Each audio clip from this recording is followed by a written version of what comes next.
मुंबई, नवी मुंबई, ठाणे जिल्ह्यामध्ये आज सकाळी पहाटेपासूनच पावसानं विश्रांती घेतल्यामुळं मुंबईचं जनजीवन पूर्णपणे सुरळीत सुरू झालेलं आहे।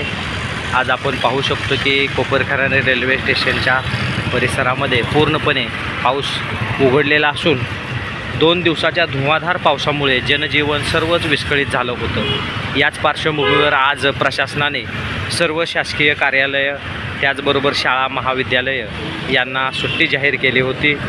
आज सकाळपासूनच पूर्णपणे पावसानं उघडीप दिल्यामुळं आपण पाहू शकतो की रहदारी कामगार वाहनं अगदी सुरळीत आपल्या कामावरती वेळेत जात आहेत आणि मुंबईचं, नवी मुंबई, ठाणे जिल्ह्यातील संपूर्ण जीवन सुरळीत सुरू आहे।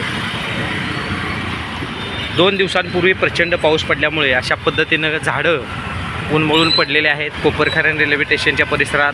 त्याचबरोबर अण्णासाहेब पाटील 8 नंबर सेक्टरच्या गार्डनमध्ये सुद्धा 2 मोठे वृक्ष उन्मळून पडले होते। प्रशासनानं वेळीच हे सर्व वृक्ष रहदारीसाठी कट करून पूर्णपणे रोड मोकळे केल्यामुळं सुरू झालेले आहेत। अगोदर आपण पाहू शकतो की या ठिकाणी कोपरखैरणे रेल्वे स्टेशनला जो घनसोली बनकोडे हा रस्ता आहे, या रस्त्यावरती हे एक झाड पडलेलं आहे, त्याच्या अजूनही फांद्या अर्ध्या रस्त्यावर आलेल्या आहेत, आपण पाहू शकतो। अशा रीतीनं पूर्णपणे जनजीवन हे पूर्णपणे सुरळीत सुरू आहे। SB न्यूजसाठी संजय पाटील, नवी मुंबई, कोपरखैरणे।